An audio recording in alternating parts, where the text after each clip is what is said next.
došu vārdu kādam ūsēnim no Rīgas pilsētas Patversmes. Viņš ar saviem biedriem joprojām gaida savus saimniekus. Esiet sveicināti manās pagaidu mājās, Rīgas pilsētas dzīvnieku Patversmes Ulubele kaķu mītnē.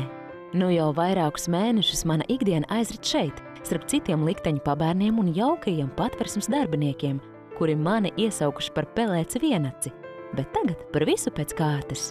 Kad pirms 2 gadiem ierados šajā pasaulē, man bija viss – ģimene, mājas un mīlošu saimnieku rokas. Ikdienu brokastīs un vakariņās man pasniedza siltu pienu. Es varēju rotaļāties un gulšņāt uz mīkstiem dīvāniem pēc sirds patikas. Bet pasaulē aiz loga man aizvien likusies vilinoša. Tāpēc kādu dienu nolēmu izšmaukt no mājas un to kārtīgi izpētīt. Ielas runči par manu ziņkārību gan nebija sajūsmā.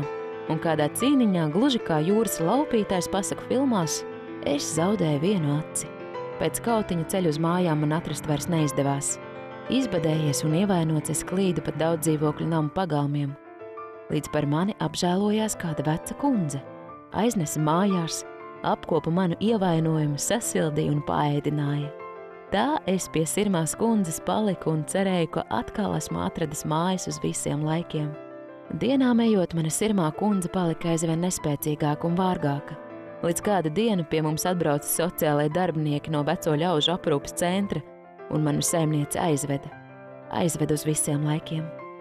Bet mani nogādāja Patversmē. Tagad gan es sapņoju par jaunām mājām un ceru, ka tas brīdis, kad ieraudzījuši savus jaunos saimniekus, ir pavisam tuvu. Tikai ceru, ka šoreiz gan uz mūžu.